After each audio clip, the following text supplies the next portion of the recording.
제14장. 사랑을 추구하며 신령한 것들을 사모하되 특별히 예언을 하려고 하라. 방언을 말하는 자는 사람에게 하지 아니하고 하나님께 하나니, 이는 알아듣는 자가 없고 영으로 비밀을 말함이라. 그러나 예언하는 자는 사람에게 말하여 덕을 세우며 권면하며 위로하는 것이요, 방언을 말하는 자는 자기의 덕을 세우고 예언하는 자는 교회의 덕을 세우나니, 나는 너희가 다 방언 말하기를 원하나 특별히 예언하기를 원하노라. 만일 방언을 말하는 자가 통역하여 교회의 덕을 세우지 아니하면 예언하는 자만 못하니라. 그런즉 형제들아, 내가 너희에게 나아가서 방언으로 말하고 계시나 지식이나 예언이나 가르치는 것으로 말하지 아니하면 너희에게 무엇이 유익하리요? 혹 필이나 검은고와 같이 생명 없는 것이 소리를 낼 때 그 음의 분별을 나타내지 아니하면 필이 부는 것인지 검은고 타는 것인지 어찌 알게 되리요? 만일 나팔이 분명하지 못한 소리를 내면 누가 전투를 준비하리요? 이와 같이 너희도 혀로서 알아듣기 쉬운 말을 하지 아니하면 그 말하는 것을 어찌 알리요? 이는 허공에다 말하는 것이라.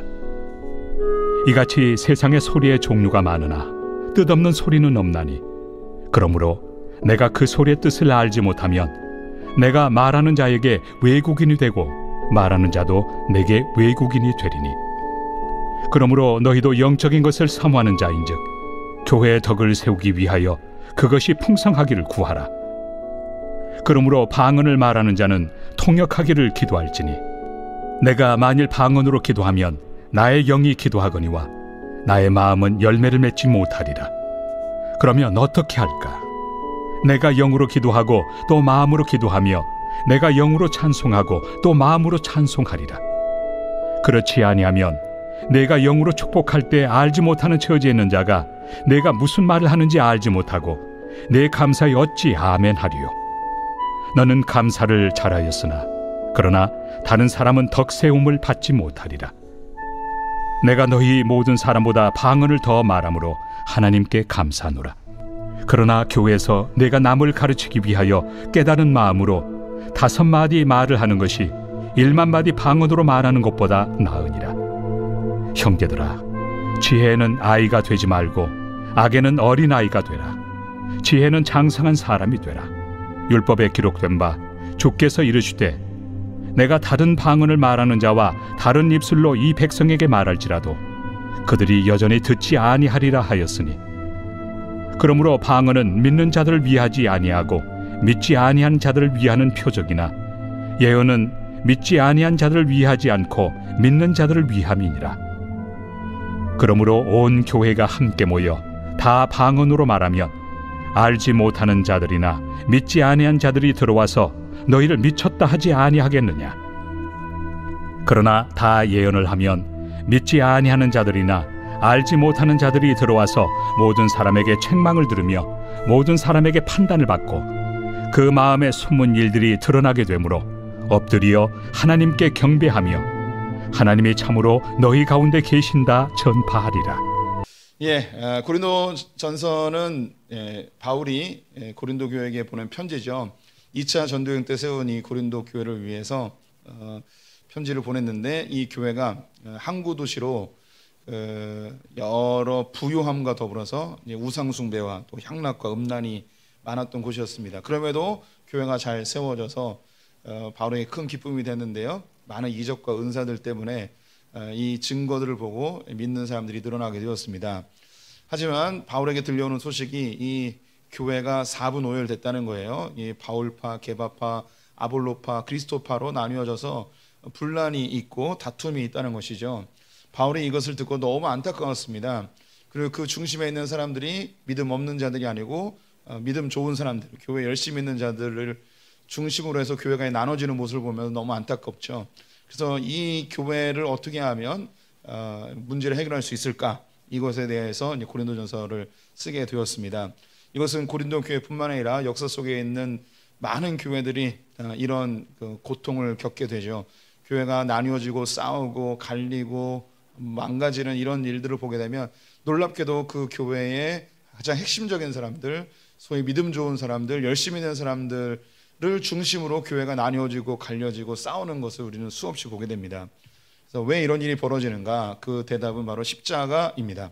십자가를 알지 못하기 때문이라는 거죠. 십자가는 내가 죽고 그리스도께서 사신 현장입니다. 그래서 내 생각이 틀렸고 그리스도께서 맞았다라는 것을 늘 생각해야 되는 그 십자가를 잃어버리면 교회는 이와 같이 분열과 다툼과 갈등이 계속되어진다는 것이죠. 바울은 교회 안에 세 종류의 사람이 있다고 이야기했습니다. 첫 번째는 육에 속한 자입니다. 교회를 다니고 있지만 그 생각이 모두 세상 사람들과 크게 다르지 아니하는 사람들입니다. 하지만 이런 사람들도 예수를 만나서 거듭나면 변화되고 또 그리스도의 가치관으로 바뀌게 되어지죠. 두 번째 사람은 신령한 자입니다. 성령이 충만한 자이죠. 세상에 일어난 일들을 성령의 관점으로 해석할 수 있는 사람입니다. 하지만 세상은 이 사람을 해석할 수 없어요. 판단할 수가 없어요. 왜 이렇게 사는지, 왜 그런 결정을 했는지, 왜 그런 태도를 보이는지 세상 사람들은 도무지 이해를 못하는, 그래서 성경은 세상이 감당하지 못하는 사람들이라고 표현을 합니다. 세 번째가 문제인데 육에 속한 그리스도인입니다. 교회를 다니고 열심히 다니고 교회 봉사도 많이 하고 소위 교회에서 믿음 좋다고 칭찬받는 사람인데 그가 생각하는 것들은 육에 속한 자와 같습니다. 교회에서 일을 하면 할수록 더 문제가 생기고 하는 게 헌신하면 헌신할수록 더 마음의 상처가 깊어지는 그런 사람들인 것이죠. 이런 사람들로 인해서 교회에 문제가 생기는 거예요. 이 사람들의 특징은 교만입니다. 이 교만은 잘난 척하는 게 아니고 내가 옳다고 주장하는 거죠. 우리는 주님 앞에서 내가 틀렸음을 인정하고 주님이 맞습니다, 이것이 익숙해지고 능숙해져야 합니다. 그래서 내가 어떤 사안이나 어떤 이슈가 벌어졌을 때 나의 죄된 속성으로 무엇인가 확 나타나요. 이것은 좌로나 우로나 치우치게 나타나게 되어 있습니다. 그래서 한 교회 공동체가 어떤 이슈에 대해서 좌로나 우로나 치우치게 되면 반드시 이 교회는 두 개로 쪼개지게 되어 있는 거죠. 어떤 이슈에 대해서 누구는 A라는 관점을 갖고 있고 누구는 B라는 관점을 갖고 있습니다. 좌로 우로 나뉘어지죠. 그럼 교회가 싸울 수밖에 없습니다. 이때 좌에 있는 자나 우에 있는 자나 모두가 우리는 틀렸습니다, 주님이 옳습니다, 그래서 완전히 새로운 제3의 방법인 복음의 방법으로 우리의 가치관을 바꾸지 아니하면 교회는 끊임없이 이렇게 다툼과 갈등과 분열이 일어날 수밖에 없는 거죠. 그래서 우리는 늘 어떤 이슈에 대해서 그리고 어떠한 우리의 삶의 교회에 일어나는 일들에 대해서 하나님의 관점으로, 복음적 관점으로 능숙하고 익숙해지기를 힘써야 됩니다. 그래서 고린도전서는 교회에서 일어날 만한 일들에 대해서 구체적인 케이스를 들면서 무엇이 복음적 관점인지를 하나하나 설명해 주고 있습니다. 지금까지 우리가 본 게 결혼과 독신에 대하여서, 그리고 성도 간의 송사에 대하여서, 우상에게 드려진 음식에 대하여서, 남녀의 관계에 대하여서 다양한 것들에 대해서 보았습니다. 그리고 고린도 교회의 가장 핵심적인 다툼의 이슈였던 은사에 대한 이야기를 하고 있습니다. 오늘도 그 은사에 대한 이야기인데요, 방언과 예언에 대한 이야기가 우리가 25절까지 길게 읽었는데 다음에도 보게 될 게 또 방언과 예언입니다.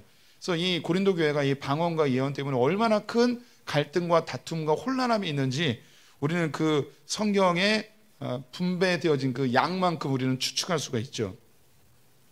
먼저 이제 은사에 대해서 개괄적으로 이야기를 했습니다. 은사에 대해 네 가지를 얘기했는데 우리 성도님들 다 아시는 내용이라고 생각이 듭니다. 첫 번째, 은사는 하나님이 주신 선물입니다.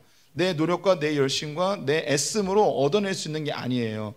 우리 소위 80년대 90년대 기도원 운동처럼 산꼭대기에 가서 이 소나무 뿌리 막 뽑고 하나님 은사 주세요, 이렇게 해서 받아낸 내 애씀과 내 노력으로 얻어내는 게 아닙니다.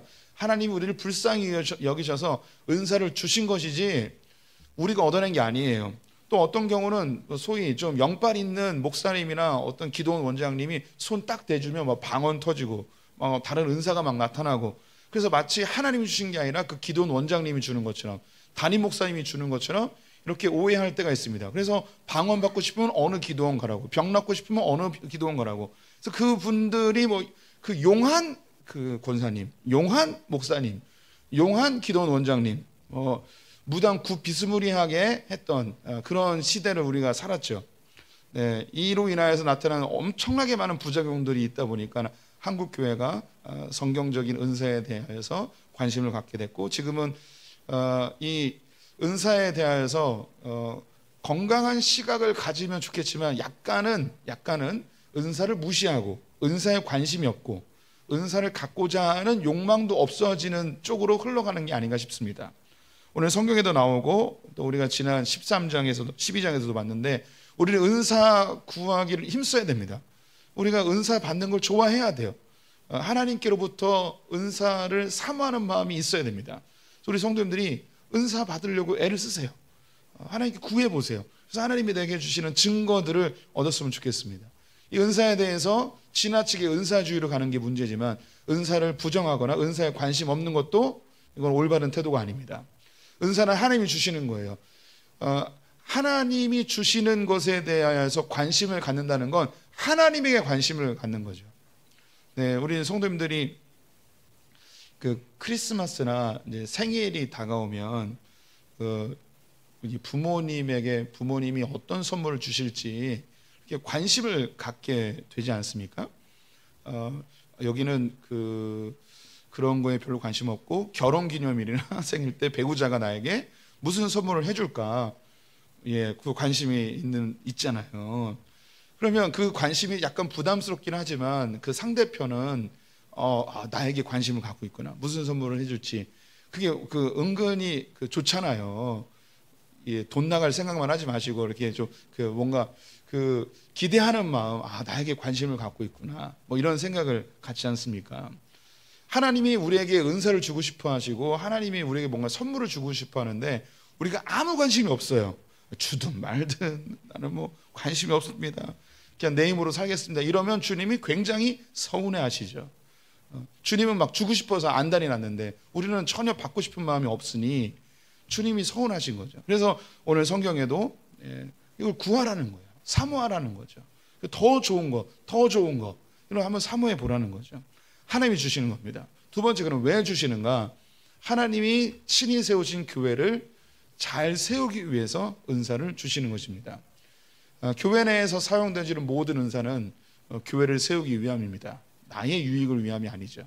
그래서 뭐 잘 아시겠지만 내가 뭐 병 고치는 은사가 있다 해서 은사 기도해주고 돈을 받거나 돈을 받기는 좀 그래서 뭐 감사원금 내고 가라 뭐 이런 일을 하게 되면 이것은 안 좋은 일입니다. 우리는 하나님의 교회를 세우기 위해서 이 은사를 활용해야 되고 개인적인 유익을 위해서는 오늘 본문에도 나오는데 방언만이 나의 개인적인 유익을 위해서 주신 하나님의 선물이죠. 또 은사는 높고 낮음이 없습니다. 다양합니다. 다양하지만 한 성령님 안에서 주어진 것이기 때문에 통일성이 있습니다. 어떤 통일성이냐? 몸된 교회를 세우는 통일성입니다. 그래서 다른 사람의 은사를 비난하거나 다른 사람의 은사를 낮게 평가하거나 혹은 다른 사람의 은사와 경쟁하거나 오히려 우월감을 갖거나 교만하거나 절대 그래서는 안 되는 거죠. 하나님이 각양 은사를 주신 것은 교회를 세우기 위하여서 다양한 은사를 통하여 하나님 안에 한 교회를 만들어가는 주님의 통일성이 이 안에 담겨 있습니다. 네 번째는 더 좋은 은사를 사모하라고 이야기합니다. 더 좋은 은사는 사랑이죠. 사랑이 없으면 아무것도 아니라는 거예요. 뭐 방언을 여러 개를 할지라도 뭐 천세의 말을 할지라도 뭐 울리는 꽹가리가 있을지라도 뭐 사랑이 없으면 아무것도 아닙니다. 믿음, 소망, 사랑 중에 그중에 제일이 사랑이라 이야기하면서 모든 은사의 기본이 사랑이 되어야 된다고 합니다. 이제 14장에 넘어오면서 방언과 예언에 대하여 고린도 교회가 가장 첨예하게 갈등을 일으켰던 그 방언과 예언에 대해서 좀 더 구체적으로 언급을 하고 있는데요. 우리 1절 말씀을 먼저 같이 읽어보기를 원합니다. 1절 함께 읽습니다. 특별히 예언을 하려고 하라. 네, 이 구절은 하나하나 살펴봐야 됩니다. 사랑을 추구하며 교회에서 은사를 활용함에 있어서 그 밑바탕은 무조건 사랑이 되어야 된다는 거죠. 사랑이 없으면 아무것도 아니라는 겁니다.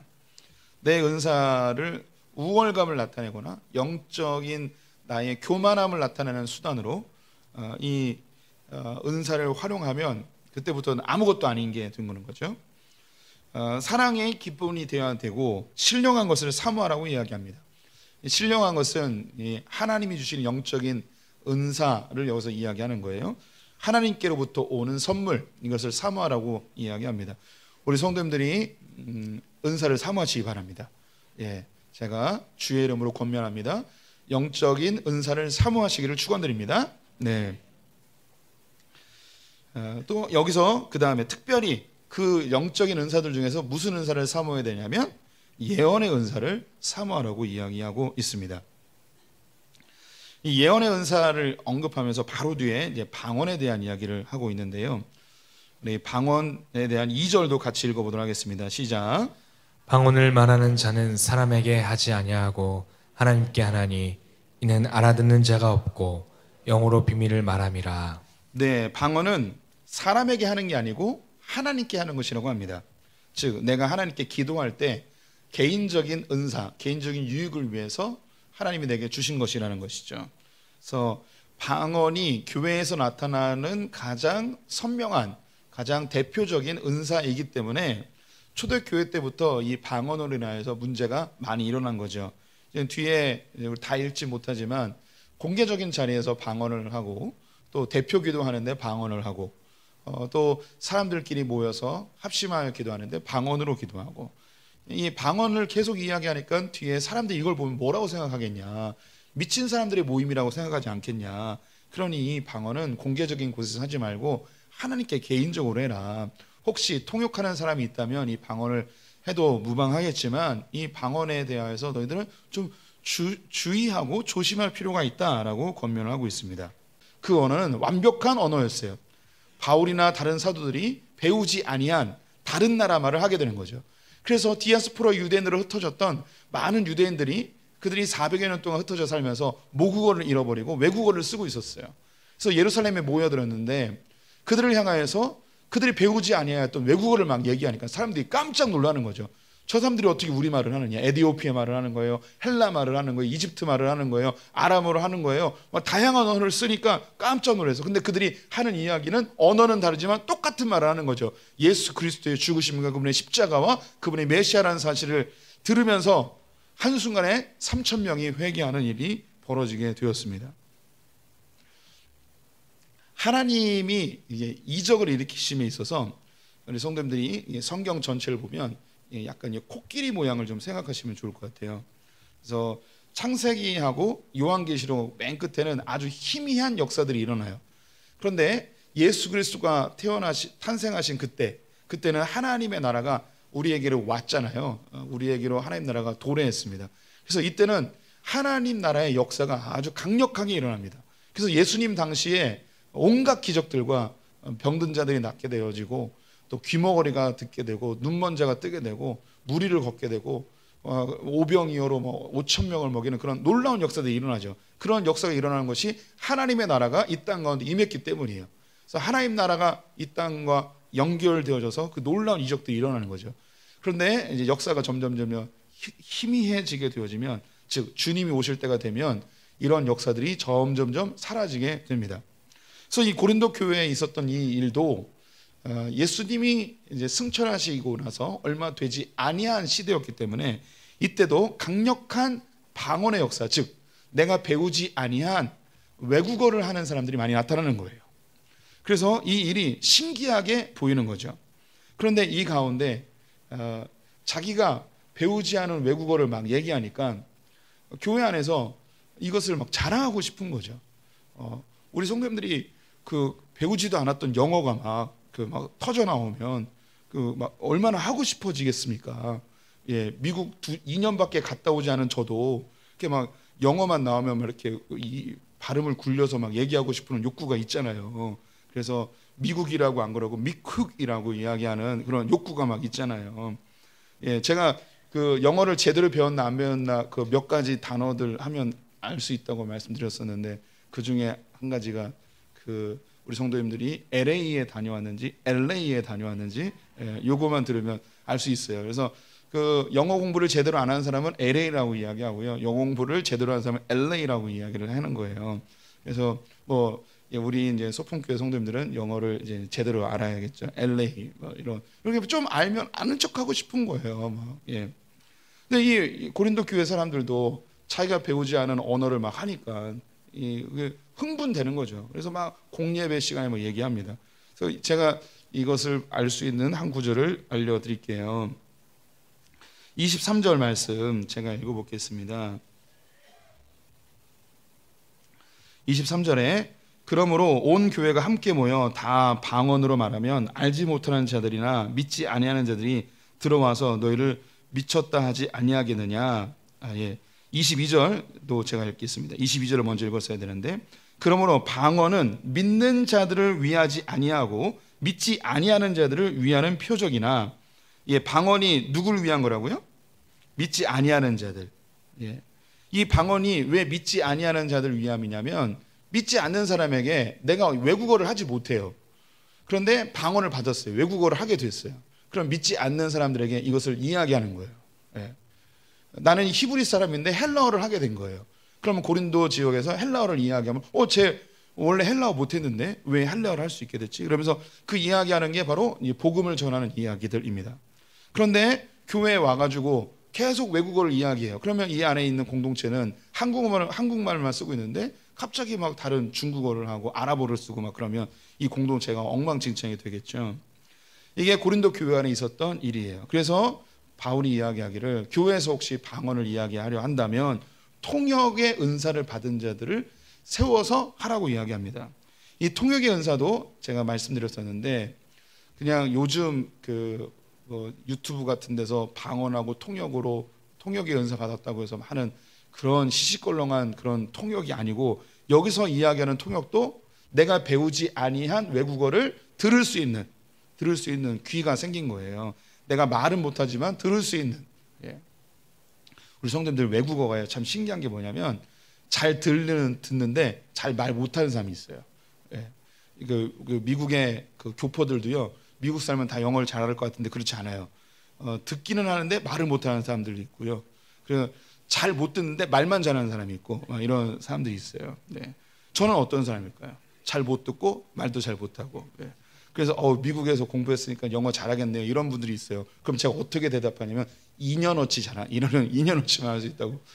지금 또 시간이 많이 지나서 또 많이 잊어버렸어요. 2년어치만 할 수 있어요. 그냥 그 정도만 할 수 있는 거예요. 그냥. 근데 여기 통역의 은사도 그런 거예요.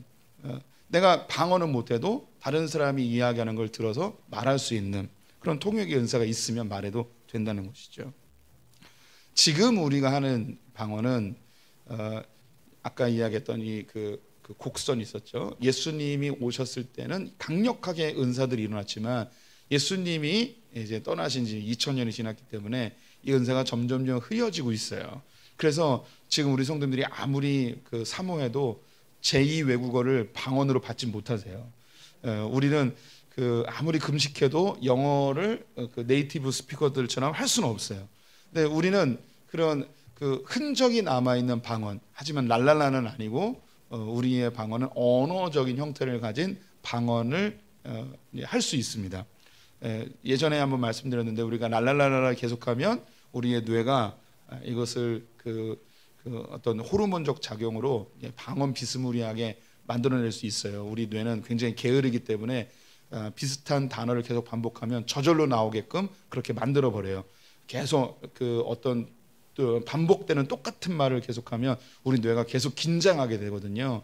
그래서 이 긴장을 좀 느슨하게 하기 위해서 호르몬을 발생시켜서 뇌가 신경 쓰지 않아도 저절로 입이 돌아가는 그런 일들을 하게 만들어요. 그래서 제가 말씀드렸죠. 이 방언은 우리만 할 수 있는 게 아니고 무당들도 하고 이슬람교도들도 하고 불교도들도 하고 힌두교들도 할 수 있어요. 그들이 하는 방언은 뭐냐면 귀신 방언 그런 게 아니고 우리 뇌가 작동하면 그렇게 다 되는 거예요. 그런데 똑같은 말을 반복적으로, 즉 우리가 할 수 있는 건 할렐루야 할렐루야 할렐루야 할렐루야 랄랄랄랄랄 되는 거죠. 이런 거 말고 우리의 방언은 언어적 형태를 가져야 하는 거예요. 그래서 우리 성도님들이 방언을 사모하시되 언어적 방언을 사모하시기를 권면을 드립니다. 바울이 이 방언으로 인해서 교회에 여러 가지 문제들이 발생하고 있는데 그래서 중요한 규칙을 하나 알려주고 있어요. 12절 말씀 같이 읽어보길 원하는데요. 12절 함께 같이 읽어보겠습니다. 시작. 그러므로 너희도 영적인 것을 사모하는 자인즉 교회의 덕을 세우기 위하여 그것이 풍성하기를 구하라. 우리가 은사를 사용할 때 뿐만 아니라 교회 생활할 때 정말 중요하게 생각해야 되는 것이 교회의 덕입니다. 예전에 덕을 이야기했는데 덕은 설명하기 참 어려운 단어예요. 그래서 제일 쉽게 설명을 하면 나도 좋고 상대방도 좋고, 이게 이제 덕이라 이야기할 수 있습니다. 나만 좋으면 덕스러운 게 아니에요. 때로는 내가 좀 손해 보아도 다른 사람들이 이익을 얻는다면 이건 역시 더 아름다운 덕이 될 수 있는 것이죠. 그래서 교회에서 은사가 있을지라도 나 혼자만 유익하면 이거는 덕스러운 게 아니에요. 나 혼자 있을 때는 해도 되죠. 하지만 여러 사람이 있을 때는 교회의 덕을 세워야 돼요. 다 함께 좋은 그런 상태를 만들도록 애를 써야 되는 거죠. 그래서 우리가 합심해서 우리가 큰 소리를 기도하면, 내가 방언으로 기도를 해도 다른 자에게 방언이 안 되죠. 그럴 때 이런 금요 기도할 때 같을 때는 음악도 크고 함께 기도할 때 충분히 우리 성도님들은 방언으로 기도할 수 있습니다. 하지만 소수의 사람들끼리 모여 있을 때 모두가 다 방언으로 기도한다면 관계없지만, 다른 사람이 방언으로 기도하지 않는데 우리는 절제하고 우리 언어로 기도하는 그런 습관을 길러야 될 필요도 있죠. 그래서 이 방언의 은사는 개인의 유익을 위한 것이고, 교회의 덕을 세움에 있어서는 조금 주의할 필요가 있습니다. 이제 중요한 거, 오늘의 핵심 예언입니다. 오늘 14장 1절에 보니까 특별히 예언의 은사를 사모하라고 이야기하고 있습니다. 그럼 예언이 무엇인가? 예언은 미래를 점치는 그런 개념이 아니에요. 성경은 이 예언에 대해서 우리가 헷갈리지 않도록 명확하게 예언이 무엇인지 알려주고 있습니다. 14장 3절 말씀 같이 읽어보도록 하겠습니다. 14장 3절입니다. 함께 있습니다. 그러나 예언하는 자는 사람에게 말하여 덕을 세우며 권면하며 위로하는 것이요. 예언은 뭐냐면 미래를 점치는 게 아니에요. 미래 무슨 일이 벌어질지, 어느 대학을 가면 합격할지, 어느 직장에 가면 합격할지, 이런 거 점치는 게 아닙니다. 예언은 덕을 세우고 권면하고 위로하는 것이라고 명확하게 기록이 되어 있습니다. 우리 성도님들, 우리 적어도 소품교회 성도님들은 예언이 뭐냐라고 물어본다면, 예언은 덕을 세우고 권면하고 위로하는 것입니다 라고 대답할 수 있어야 돼요. 예언은 점치는 게 아닙니다. 예언은 미래를 예측하는 게 아니에요. 성경에서 말하는 예언은 덕을 세우고 권면하고 위로하는 것입니다. 예언을 구약 성경에서는 선지라고 표현합니다. 똑같은 단어인데 우리 한국말로 번역할 때 선지자, 선지라고 번역을 했어요. 우리 믿음의 선배들, 우리 처음에 한글 성경을 번역했던 선교사님들과 초기에 우리 목회자들이 너무너무 잘한 거예요. 만약에 구약에 있는 선지자를 그냥 예언자라고 이야기하면 우리가 일반적으로 생각하는 그런 점치는 사람들이라고 느껴질 거예요. 한 가지 더 예를 이야기하면, 우리나라에 처음 오셨던 선교사님들과 초기 목회자분들은 너무너무 훌륭한 분들이에요. 진짜 아무리 생각해도 어떻게 이런 분들이 왔을까? 좀 탁월한 분들이 왔고, 특별히 한글로 성경을 번역한 것은 너무너무 잘한 일입니다. 만약에 초기 선교사님들이 없었으면 우린 지금도 한문으로 일상을 살아갔을 가능성이 높아요. 한글 보급에 가장 탁월한 역할을 한 것은 성경입니다. 그리고 교회이죠. 그 중에 한 가지가 하나님이에요. 하나님. 맨 처음에 선교사님들이 와서 성경을 번역한 걸 보니까 원래 뭐로 돼 있었냐면 하느님으로 돼 있었어요. 처음에 성경을 번역할 때는 하느님으로 번역이 돼 있었죠. 왜냐하면 한국이, 조선 땅이 하느님을 부르짖었기 때문이죠. 이 하느님은 하늘에 계신 분, 이런 개념이 있잖아요. 그런데 하느님은 하늘님이 아니고요, 한님이에요. 한님. 한강, 대한민국 할 때 이 한이잖아요. 한이 크다라는 뜻이에요. 크다. 한강이 무슨 뜻이냐면 큰 강이라는 뜻이에요. 그래서 하느님은 한님, 즉 신 중에 제일 큰 신, 그래서 한님이 되는 거예요. 그래서 하느님이라고 불렀는데, 기독교에서 부르는 하느님과 예수 안 믿는 일반 사람들이 부르는 하느님이 똑같은 명칭인 거예요. 그래서 헷갈리는 거죠. 그래서 선교사님들이, 그리고 초기의 목회자분들이 이걸 하느님으로 그냥 쓰면 세상 사람들이 믿는 신과 기독교의 신이 똑같아지겠구나. 그래서 이걸 바꿔버렸어요. 하나님으로. 하나님은 한 분밖에 없는 유일한 분이라는 거죠. 이건 정말 놀라운 작업이에요. 이것과 반대되어지게 일본에서는 신을 가미사마라고 그래요. 그런데 이 가미사마 할 때 성경책에 있는 하나님도 가미사마예요. 그리고 그들이 믿는 우상들도 가미사마예요.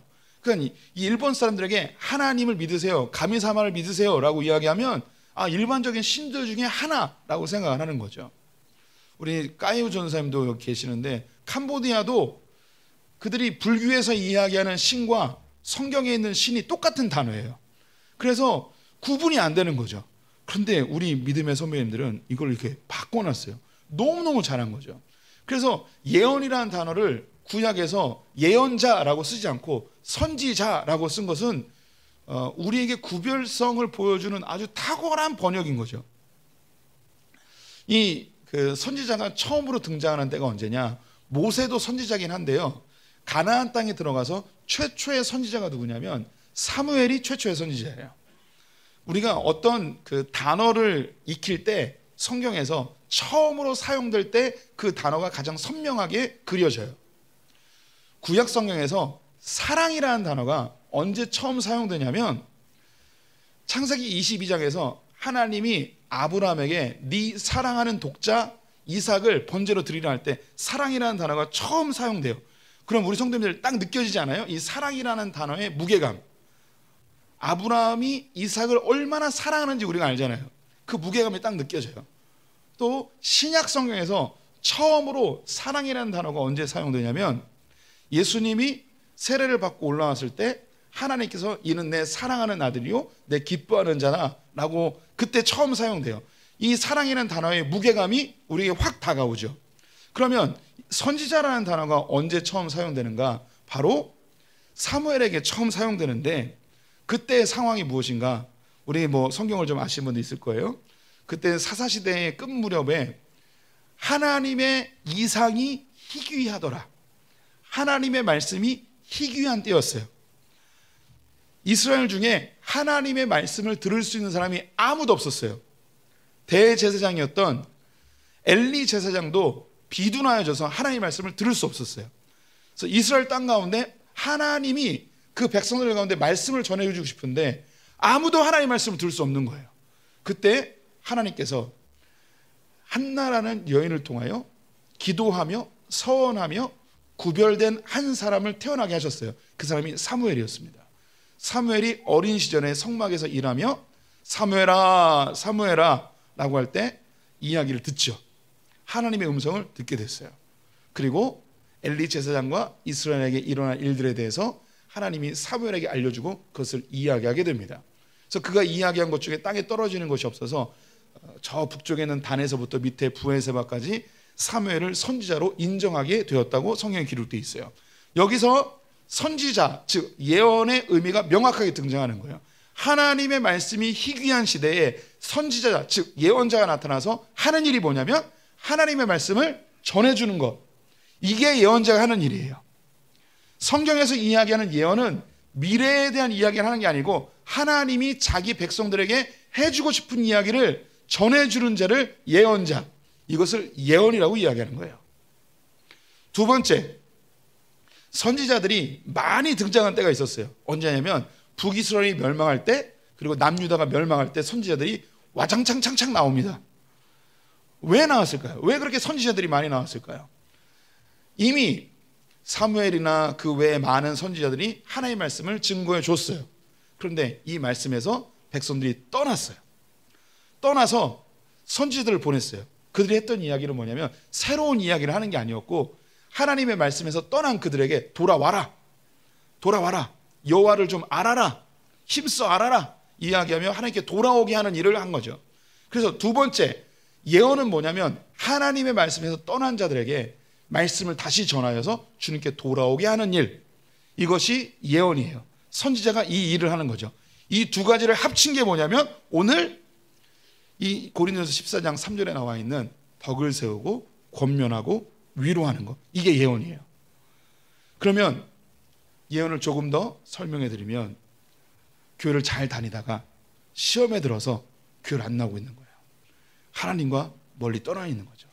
그럼 이 사람에게 찾아가서 하나님의 말씀으로 위로하고 권면해서 다시 주님께로 돌아오게 하는 거, 이게 예언인 거예요. 어떤 사람들은 아직 주님을 잘 몰라요. 그래서 자기 마음대로 살아요. 하나님이 원하지 않는 삶을 살아요. 교회는 나오지만. 그럼 이분들에게 찾아가서 하나님은 이런 걸 기뻐하셔, 하나님은 너에게 이런 걸 원하셔 하면서 그들에게 하나님의 가치관, 하나님의 말씀을 알려주는 것, 이게 예언인 거예요. 어떤 지체들은 근심과 걱정 속에 살아가고 있어요. 그럼 이들에게 찾아가서 아무것도 염려하지 말고 모든 일에 기도와 간구를 하나님께 간구해봐. 어떤 사람은 심각한 고난을 당했어요. 찾아가서 하나님을 사랑하는 자, 곧 그의 뜻대로 부르심 입은 자들에게는 모든 것이 합력하여 선으로 바뀌어져. 걱정하지 마, 두려워하지 마, 이렇게 하나님의 말씀으로 권면하여서 다시 믿음의 길을 걷게 하는 것, 이게 예언이라고 이야기하는 거예요. 졸려요. 예.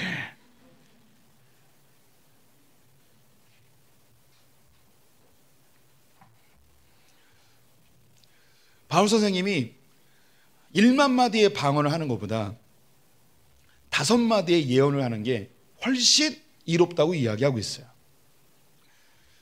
낭망하여 쓰러져 있는 그런 지체들을 붙잡고 방언으로 랄랄랄랄랄랄랄랄랄라 기도하는 것보다 주님의 말씀으로 권면하여 주님 너를 사랑하셔, 너의 모든 죄를 용서해 주셨어, 우리 다시 주님께 나아가서 우리 다시 신앙생활 하자, 이렇게 몇 마디 하는 게 이게 훨씬 이롭다는 거죠.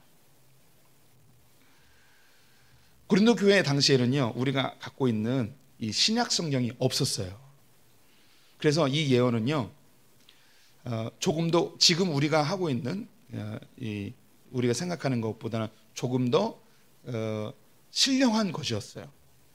그러니까 예수님이 하셨던 이야기, 예수님이 하셨던 행적들, 기록된 성경이 없으니까 성령님이 이 사람에게 떠오르게 하거나 알려주시거나 성령님이 기억나게 하셔서 그 입술로 주님이 이렇게 말씀하셨었잖아, 주님이 베다니에서 이런 기적을 일으키셨잖아, 주님이 그 디베라 바닷가에서 이렇게 말씀하셨잖아. 그래서 자기가 그 성경이 그때 없는 시대에 하나님의 말씀이, 예수님이 하셨던 말씀들이 기억나고 자기가 기억하지 못하는 것도 성령님이 떠오르게 하셔서 사람들에게 이야기하는 것, 이게 예언이었어요. 그러면 이제 우리는 기록된 성경이 있으니 이 성경 말씀을 가지고 사람들에게 권면하고 위로하고 덕을 세워서 이 믿음의 길을 함께 갈 수 있게 하는 것, 이게 진짜 예언이에요.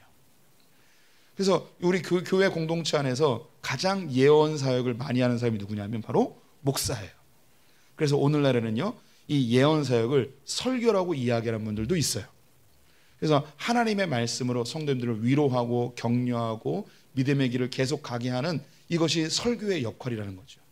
그런데 이것은, 이 예언은 저만 하는 게 아니고 바로 우리 성도님들이 다 할 수 있고 해야 하는 거예요.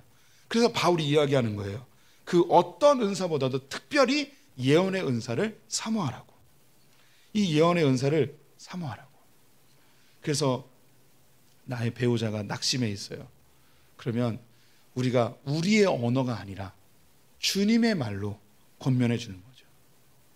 옆에 있는 우리의 지체들이 낙심해 있어요. 야, 뭘 그런 거 가지고 그래. 야, 시간 지나면 다 잊어버려.